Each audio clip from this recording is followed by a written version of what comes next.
Robert Kiyosaki ने दो अलग अलग प्रोस्पेक्टिव बताया है, एक गरीब आदमी का और एक अमीर आदमी का। रॉबर्ट कहते हैं कैसे इन्वेस्टिंग, प्रॉपर्टी ओनरशिप और बिल्डिंग बिजनेसेस के माध्यम से फाइनेंशियल इंडिपेंडेंस पैदा करनी है। अपने चारों ओर देखो, सबसे अमीर लोगों को उनके एजुकेशन के कारण वे अमीर नहीं हुए। माइकल जॉर्डन और मैडोना को देखो, यहाँ तक कि बिल गेट्स जिन्होंने हार्वर्ड के बाहर निकलकर माइक्रोसॉफ्ट की स्थापना की। ये बातें याद रखिए, अच्छी शिक्षा प्राप्त करना और अच्छे ग्रेड आने से सफलता सुनिश्चित नहीं होती और कोई भी ध्यान नहीं देता है।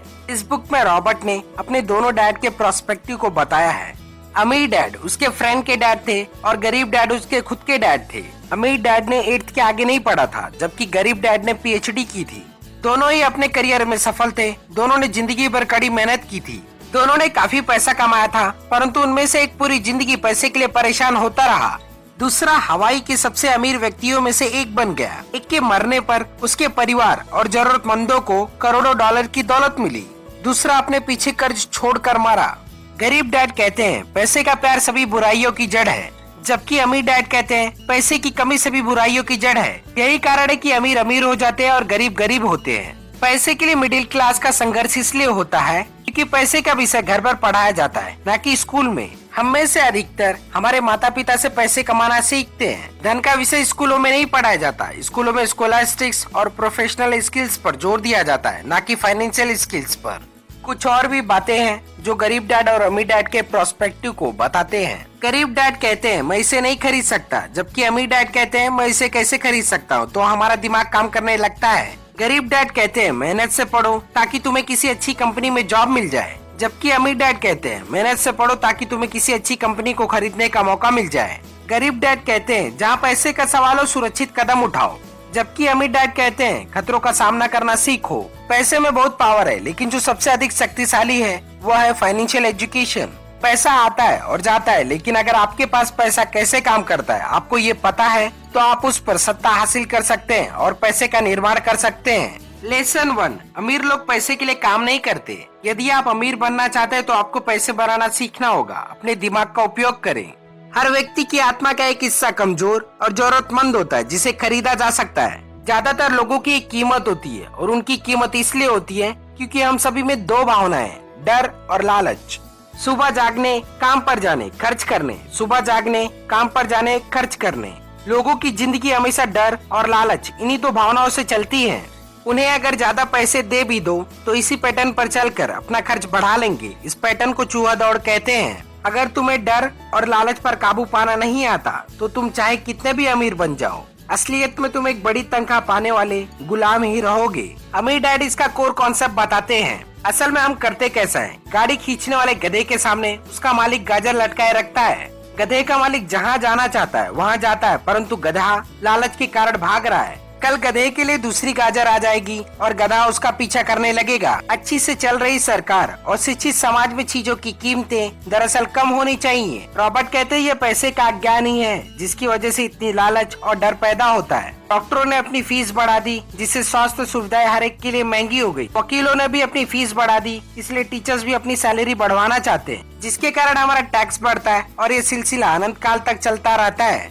वह देखना जो दूसरे नहीं देख पाते। सोचने के लिए अपनी भावनाओं का इस्तेमाल करना सीखो। अपनी भावनाओं के बहाव में आकर मत सोचो। अपने दिमाग का इस्तेमाल करो, मुफ्त में काम करो। जल्दी तुम्हारा दिमाग तुम्हें पैसे कमाने के दूसरे तरीके बता देगा। उन तरीकों से तुम इस नौकरी से ज्यादा कमा लोगे। तुम एक ऐसी चीज देख पाओगे जो दूसरे कभी नहीं देख पाते। मौके उनकी नाक के नीचे होते, फिर भी ज्यादातर लोग इन मौकों को कभी नहीं देख पाते। इसका कारण यह है कि वे पैसे और सुरक्षा ढूंढते रहते, इसलिए उन्हें यही मिलते हैं। जिस वक्त तुम एक मौका भांपने में कामयाब हो जाओगे, उसके बाद तुम जिंदगी भर मौका भांप सकते हो।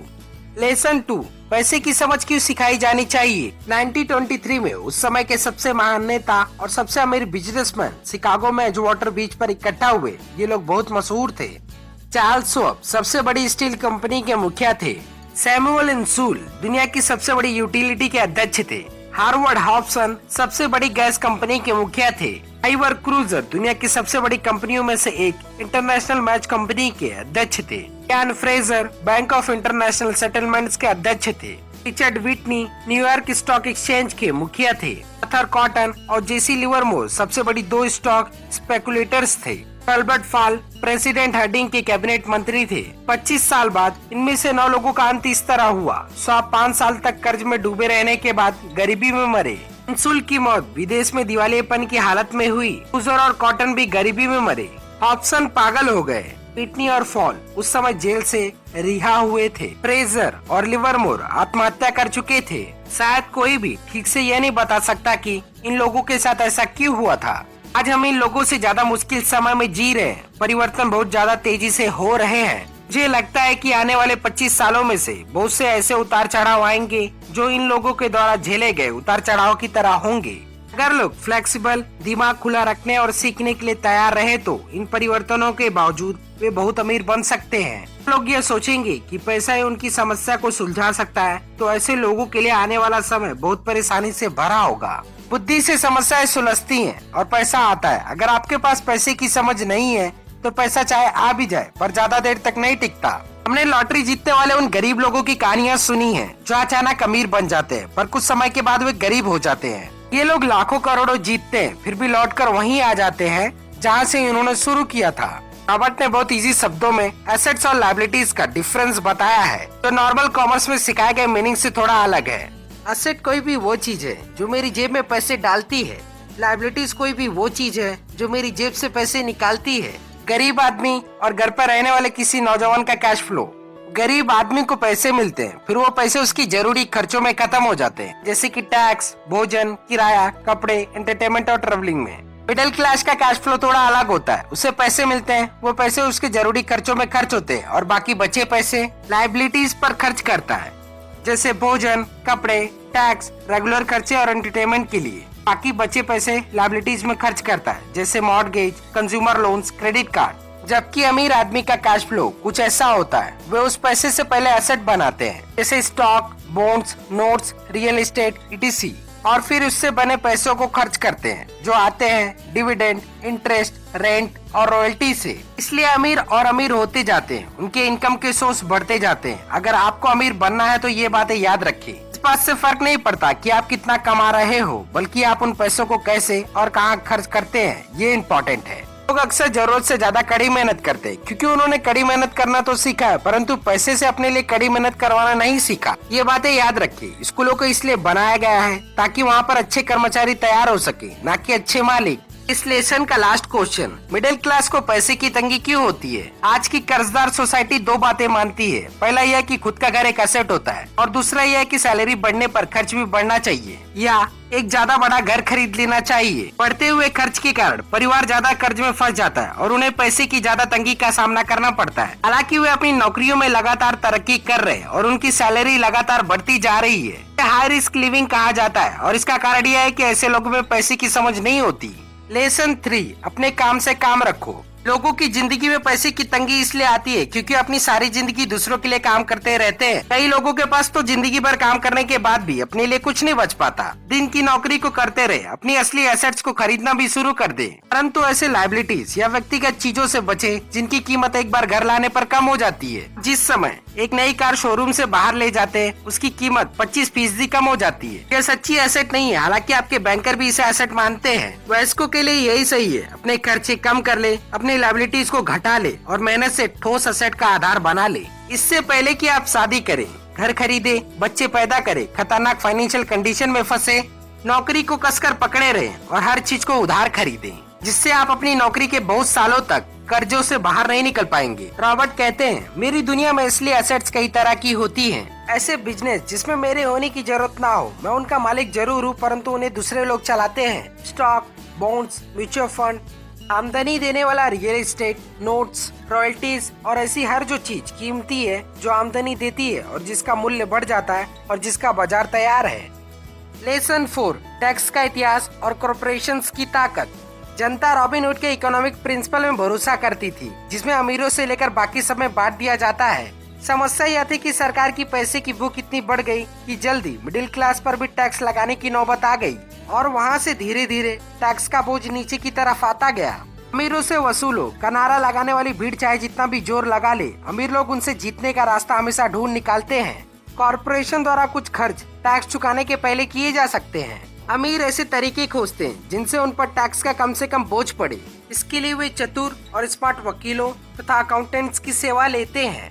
लेसन 5, अमीर लोग पैसे का आविष्कार करते हैं। एक बार जब हम स्कूल छोड़ते हैं तो हम सभी जानते हैं कि कॉलेज की डिग्री के होने या अच्छे नंबर आने का कोई खास महत्व नहीं होता। असली जिंदगी में अच्छे नंबरों से ज्यादा महत्वपूर्ण चीजों की जरूरत होती है। इसे गट्स, बहादुरी, चालाकी, साहस, निरंतरता, प्रतिभा, जोखिम लेने की क्षमता इत्यादि नाम से पुकारा जाता है। हम सभी के भीतर एक बहादुर, प्रतिभाशाली और जोखिम लेने वाला चरित्र मौजूद होता है, परंतु हम सभी के भीतर चरित्र का एक दूसरा पहलू भी होता है जो अपने घुटने टेक कर जरूरत पड़ने पर भीख भी मांग सकता है। फाइनेंशियल IQ 4 मुख्य टेक्निक स्किल से मिलकर बनती है। पहला, अकाउंटिंग, अंकों को पढ़ने की योग्यता। दूसरा, इन्वेस्टिंग, धन द्वारा धन बनाने का विज्ञान। तीसरा, understanding market, Alexander Graham Bell ने बाजार को वह दिया जो इसे चाहिए था, यही बिल गेट्स ने भी किया। चौथा, the law, accounting, corporation, state और नेशनल कानूनों और नीतियों के बारे में अवेयरनेस। रॉबर्ट कहते हैं, मैं नियमों के भीतर रहकर खेलने की सलाह देता हूँ। रॉबर्ट कहते हैं, मेरी कुल जमा फिलॉसफी है अपने एसेट वाले कॉलम में बीज बोना। यह मेरा फॉर्मूला है। मैं छोटे पैमाने पर शुरू करता हूँ और बीज बोता हूँ। कुछ बीज उग जाते हैं और कुछ नहीं उगते। रॉबर्ट आगे कहते हैं, जोखिम तो हमेशा रहता है, इसलिए इससे बचने के बजाय इसे मैनेज करना सीखे। लेसन 6, सीखने के लिए काम करे, पैसे के लिए काम ना करे। रॉबर्ट कहते हैं, एक बार मेरी कार खराब हो गई। मैं एक गैरेज में गया और युवा मैकेनिक ने उसे कुछ ही मिनटों में ठीक कर दिया। इंजन की आवाज सुनकर ही उसे समझ आ गया था कि गड़बड़ी कहाँ थी। मैं हैरान था। मुझे लगातार यह देखकर झटका लग रहा था कि प्रतिभा संपन्न लोग कितना कम कमा पाते हैं। मैंने हाल ही में सुना है कि 5% से भी कम अमेरिकी एक साल में $1,00,000 से ज्यादा कमा पाते हैं। मैं ऐसे प्रतिभाशाली और उच्च शिक्षित लोगों से मिला हूँ जो एक साल में $20,000 से भी कम कमा पाते हैं। ज्यादातर लोग को केवल एक और एक की स्किल सीखने की जरूरत होती है और इसके बाद उनकी आमदनी अपने आप बहुत ज्यादा बढ़ जाएगी। मैं यह पहले ही बता चुका हूँ। Financial IQ accounting, investing, marketing और लॉ का समन्वय है। इन 4 टेक्निक्स स्किल्स को मिला दें और पैसे से पैसा बनाना बहुत ज्यादा आसान हो जाएगा। जब पैसे की बात आती है तो ज्यादातर लोगों में केवल ज्यादा कड़ी मेहनत करने की आदत होती है। एक डरावनी मैनेजमेंट थ्योरी है। काम करने वाले इसलिए कड़ी मेहनत करते हैं ताकि उन्हें नौकरी से ना निकाल दिया जाए और मालिक उन्हें केवल इतना देते हैं ताकि काम करने वाले छोड़ कर ना जाए। और अगर आप ज्यादातर कंपनियों की सैलरीज देखेंगे तो आप पाएंगे इस बात में थोड़ी बहुत सच्चाई तो है। आज भी कई हॉस्पिटल्स में कई बड़े फैसले लेने होते हैं, जैसे कौन जिएगा और कौन मरेगा। यह फैसले इस आधार पर लेते हैं कि उसके पास कितना पैसा है और मरीज कितने वृद्ध है। अगर मरीज वृद्ध है तो अक्सर मेडिकेयर को अपेक्षाकृत युवा व्यक्ति को दे देते हैं। बुढ़ा गरीब लाइन में सबसे पीछे खड़ा रहता है। तो जिस तरह अमीर लोग बेहतर शिक्षा हासिल कर सकते हैं, उसी तरह अमीर लोग अपने आप को जिंदा भी रख सकते हैं, जबकि जिनके पास दौलत नहीं है वे मर जाएंगे। दुर्भाग्य से उस पुरानी कहावत में कुछ सच्चाई है। आप एक बूढ़े कुत्ते को नई चालबाजी नहीं सिखा सकते। जब तक कोई आदमी बदलने के लिए तैयार ना हो, बदलना बहुत कठिन होता है। Last chapter, overcoming obstacles. First, fear. मेरी अपनी जिंदगी में मैंने यह पाया कि जीत हमेशा ठीक हार के बाद आती है। जब मैंने आखिरकार बाइक चलाना सीखा तो उससे पहले मैं कई बार गिरा। मैं आज तक किसी क्रिकेटर से नहीं मिला हूँ जिसने कोई बॉल ना गुमा दी हो। मैं आज तक ऐसे प्रेमियों से नहीं मिला हूँ जिनका कभी दिल ना टूटा हो। और मैं आज तक कभी ऐसे अमीर आदमी से नहीं मिला हूँ जिसने कभी पैसा ना गवाया हो। टेक्सास में एक कहावत है, हर आदमी स्वर्ग जाना चाहता है परंतु कोई मरना नहीं चाहता। ज्यादातर लोग अमीर होने का सपना देखते हैं परंतु पैसा खोने के विचार से कांप जाते हैं, इसलिए वे कभी स्वर्ग नहीं पहुँच पाते। Second, cynicism. हम सभी के मन में शंकाएं होती है। मैं स्मार्ट नहीं हूँ, मैं पर्याप्त अच्छा नहीं हूँ, अमुक व्यक्ति मुझसे बेहतर है। क्या होगा मेरे इन्वेस्ट करने के बाद इकोनॉमिक कोलैप्स हो जाए? क्या होगा अगर मैं पैसे वापस ना चुका सकूं?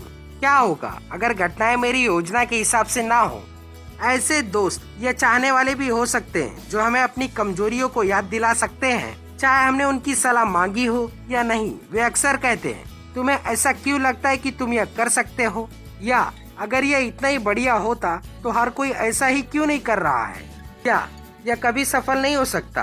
तुम्हें पता नहीं कि तुम किस बारे में बात कर रहे हो। Third, laziness. आपके दिमाग में एक सवाल आया होगा, मैं किस तरह इस चूहा दौड़ से बाहर निकल सकता हूँ? मेरी जिंदगी कैसी होगी अगर मुझे फिर कभी काम ना करना पड़े? या मैं क्या करूँगा अगर मुझे मनचाहा पैसा मिल जाए? थोड़े से लालच के बिना, कुछ बेहतर हासिल करने की इच्छा के बिना प्रगति नहीं हो सकती। एलिनोर रूजवेल्ट ने कहा था, वही करो जो तुम्हें दिल से अच्छा लगता है, क्योंकि तुम्हारी हर बात में आलोचना होगी। अगर तुम कोई काम करोगे तो भी तुम्हारी आलोचना होगी, अगर तुम कोई काम नहीं करोगे तो भी तुम्हारी आलोचना होगी। Fourth, habit. रिच डैड कहते हैं अगर मैं पहले खुद को पैसे देता हूँ तो मैं फाइनेंशियल और मानसिक दृष्टि से ज्यादा मजबूत हो सकता हूँ। अगर मैं खुद को आखिर में पैसे देता हूँ या बिल्कुल भी पैसे नहीं देता तो मैं कमजोर हो जाता हूँ। इसलिए बॉस, मैनेजर, टैक्स वसूलने वाले, बिल वसूलने वाले और मकान मालिक जैसे लोग मुझे जिंदगी भर इधर उधर ठोकर मारते रहेंगे सिर्फ इसलिए क्योंकि पैसे के बारे में मेरी आदतें अच्छी नहीं है। पांचवा, एरोगेंस। जो मैं जानता हूँ उससे पैसा आता है, जो मैं नहीं जानता उसके कारण मैं पैसे खोता हूँ। हर बार जब मैंने जीत की है तो मैंने पैसा गवाया है, वो इसलिए क्योंकि जब मैं जीत करता हूँ तो मैं दरअसल यह भरोसा करता हूँ कि जो मैं नहीं जानता वो महत्वपूर्ण नहीं है। जब आप जानते हो कि आप किसी विषय में अज्ञानी हैं, तो उस क्षेत्र में किसी एक्सपर्ट को ढूंढकर या उस विषय पर कोई अच्छी बुक पढ़कर अपना ज्ञान बढ़ाना शुरू कर दे। ये कॉन्सेप्ट मैंने आपको rich dad poor dad book से बताया है, जिसके ऑथर है रॉबर्ट कियोसाकी। डिस्क्रिप्शन में दिए गए लिंक से आप इसे खरीद भी सकते हैं। हे दोस्तों, अगर आप किसी बुक्स के वीडियो चाहते हैं तो कमेंट बॉक्स में लिख कर भेजें, मैं जल्दी से जल्दी बनाने की कोशिश करूंगा। अभी तक आपने अगर इस चैनल को सब्सक्राइब नहीं किया है तो सब्सक्राइब कीजिए। सब्सक्राइब करने के बाद बेल आइकन पर जरूर क्लिक करें, जिससे मैं जब भी कोई न्यू वीडियोस अपलोड करूंगा तो आपको नोटिफिकेशन आ जाएगा। YouTube का नया रूल है, अगर आप बेल आइकन पर क्लिक नहीं करेंगे तो आपको नोटिफिकेशन नहीं आएगा। इस वीडियो से आपकी मदद हो रही हो तो लाइक और शेयर जरूर करते रहिए। ऐसी बुक की समरी मैं एवरीडे अपलोड करता रहूंगा। Finally, thanks for watching.